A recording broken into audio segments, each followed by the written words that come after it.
How's it going?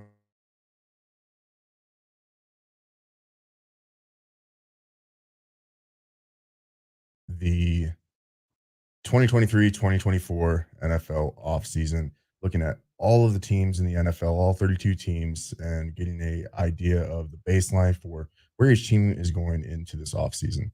A lot of fan bases are starting to look forward to next season. Most teams are looking at their de facto offseason already, and it's a good opportunity for us to take a quick and concise look at every single franchise, where they're at headed in the offseason, and kind of parse out some of the issues that each team has. A lot of casual fans think that player X is available, so player Y should go get them, and it's not that simple. So hopefully, breaking down some of this will make it a little bit easier for you, maybe a more casual fan, to understand what's going on. I've done a lot of the legwork here for you, so that way you don't have to go scouring the internet to find out how much cap space a team has or what players are going to be free agents. But you can just kind of come here, one stop shop. And today we are going to be going over the AFC South. So with that, let's go ahead and get into it. All right, so AFC South basically has been a much maligned division in the NFL for a while, and this offseason showed a pretty big change, especially with one of the teams in particular.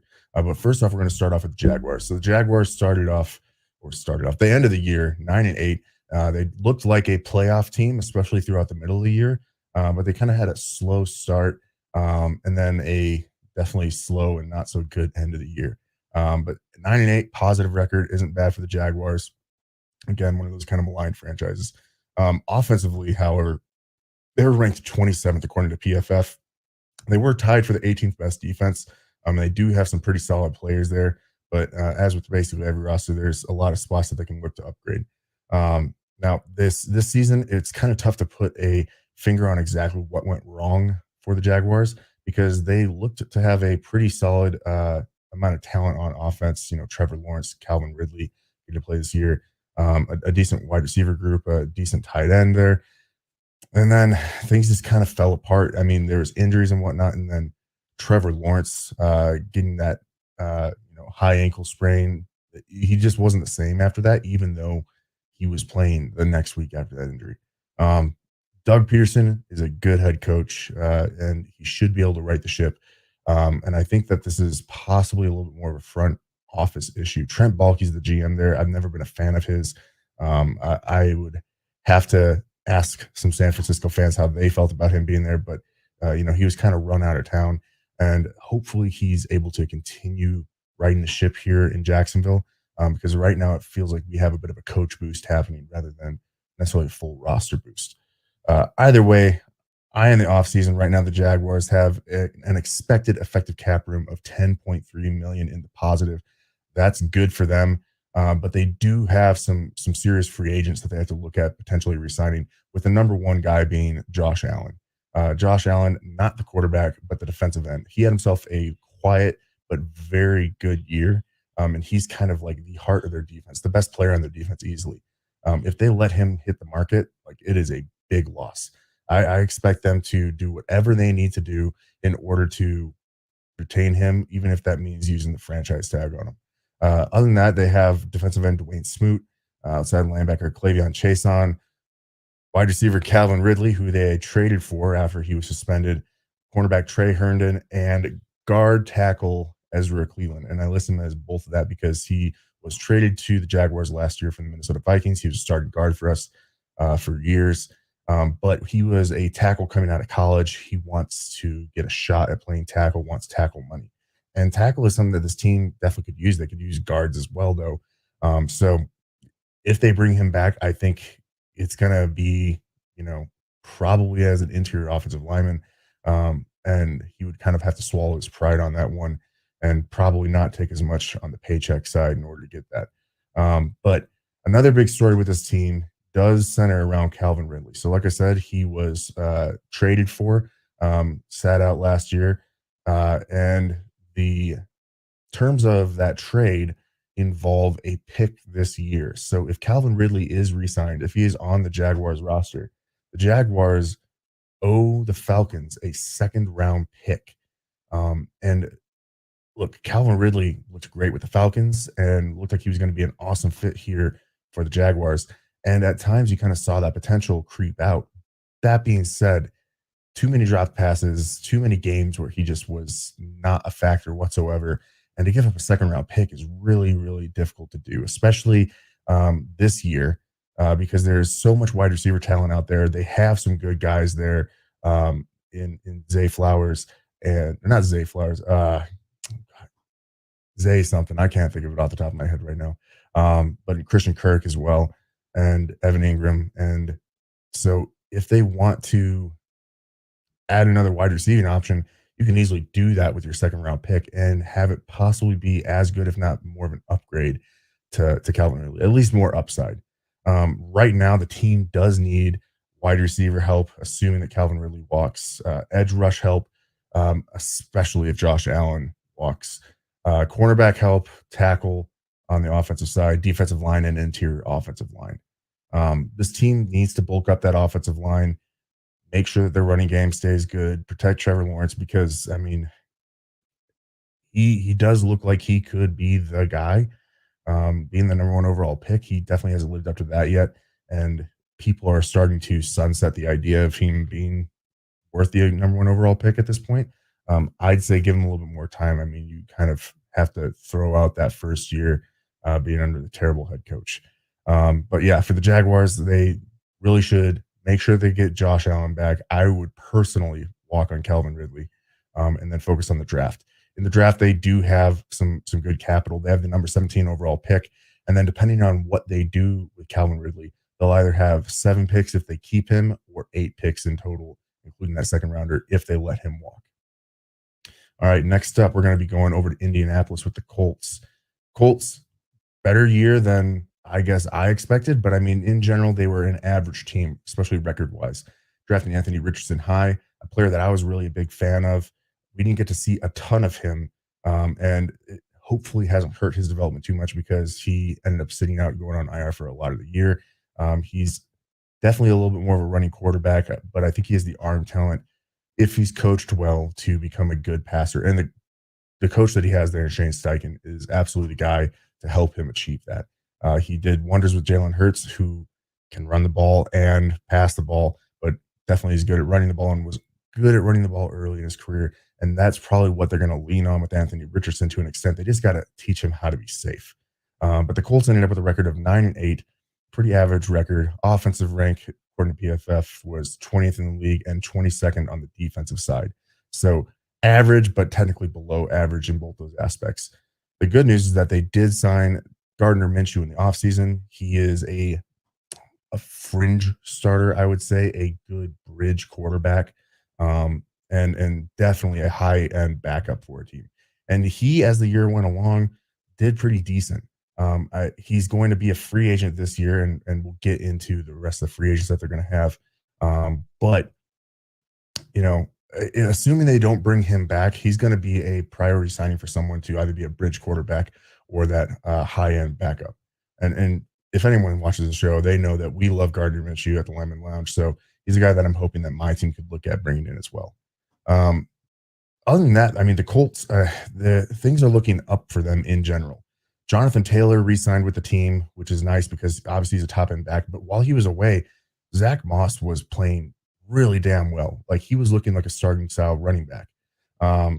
He could hit the market here though, because he is expected to be a free agent, and it's tough to pay 2 running backs like that, especially with what you are going to be paying Jonathan Taylor now. Then the other big thing here does center around free agent wide receiver Michael Pittman. Michael Pittman is the best receiver on their team by a long shot, in my opinion. He is probably a low-end number 1 receiver or very high-end number 2 receiver on a lot of teams.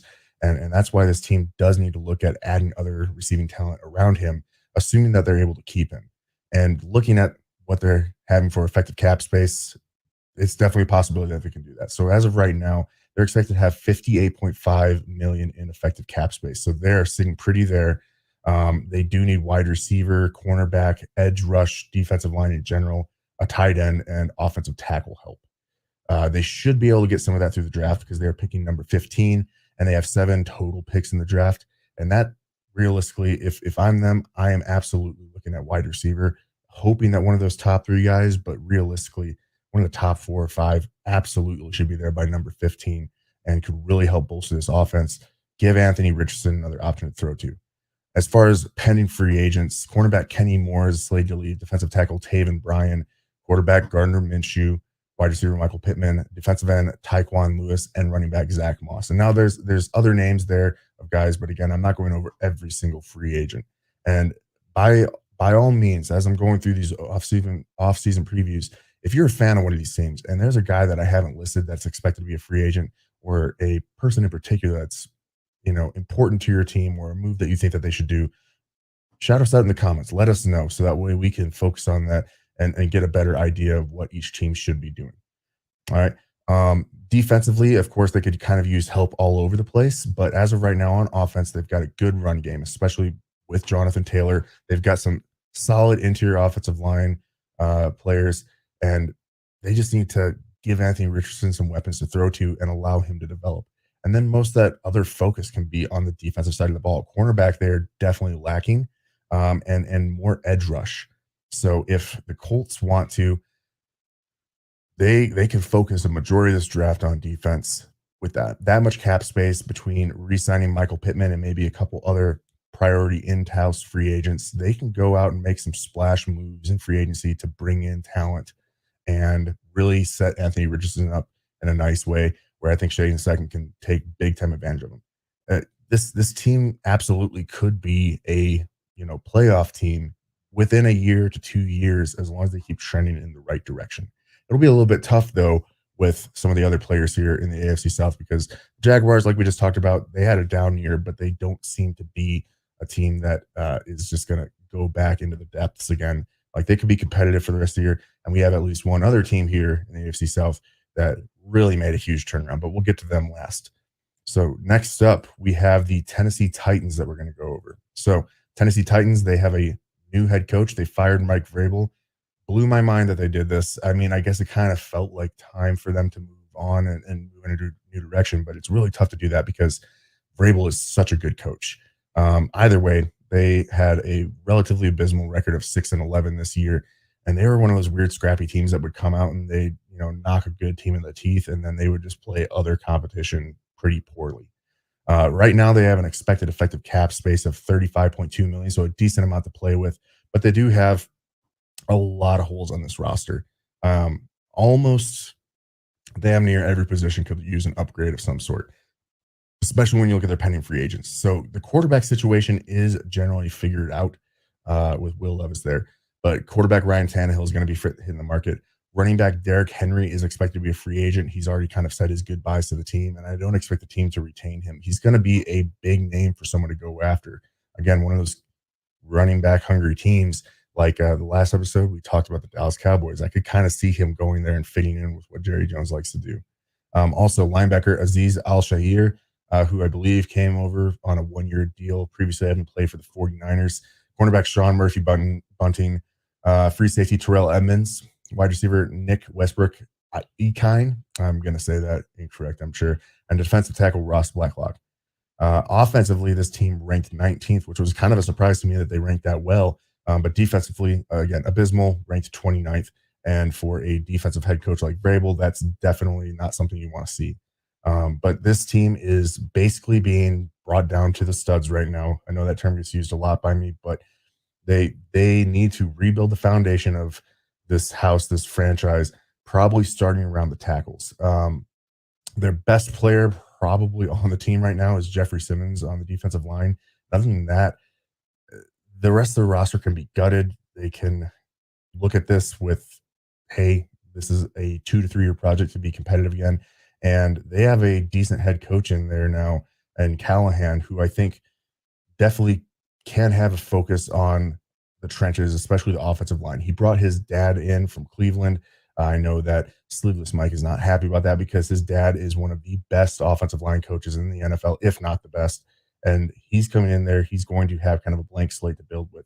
And where this team is picking at pick number 7, they're going to have almost their choice of whatever offensive lineman that they want, especially at the tackle position, Joe Olufashanu, something like that there. But with how many needs that they have, they could look elsewhere. They have 6 total draft picks, and their team needs center around offensive tackle, wide receiver, cornerback, edge rusher, defensive lineman, interior offensive lineman, and tight end. And again, in my opinion, the best way to rebuild a roster, if you think that you already have your quarterback, which I feel like they do in Will Levis, they probably think that they do. And we saw some sparks from Will Levis. He's got a hell of an arm. But the best way to build around him is to build up those trenches. It allows everyone else on either side of the ball to do their jobs more effectively.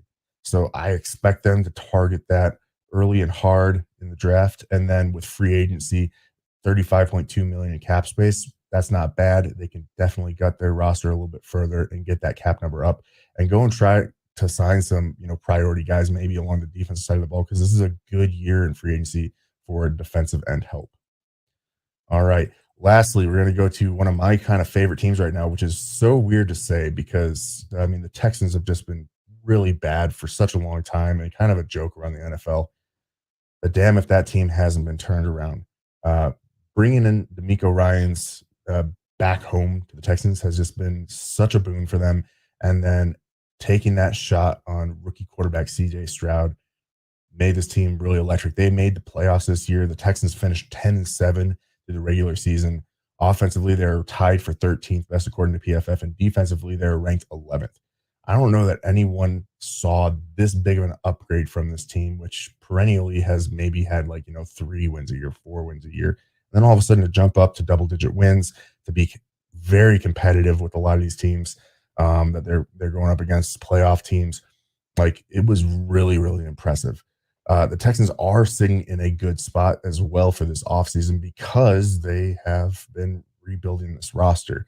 And with that rebuild, they've been giving out a lot of short-term, almost prove-it type contracts, 1-year deals.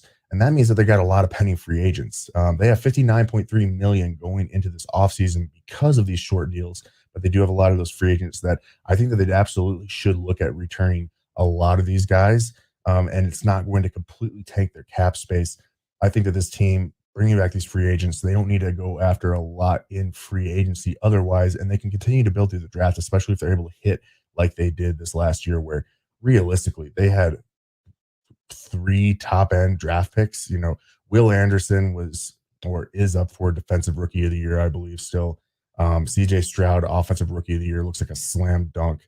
Already a top 10 quarterback in this league. And then Tank Dell. Tank Dell went down with an injury, but he is a great piece on the offensive side of the ball, an electric wide receiver for them. Someone that I really loved in that draft process.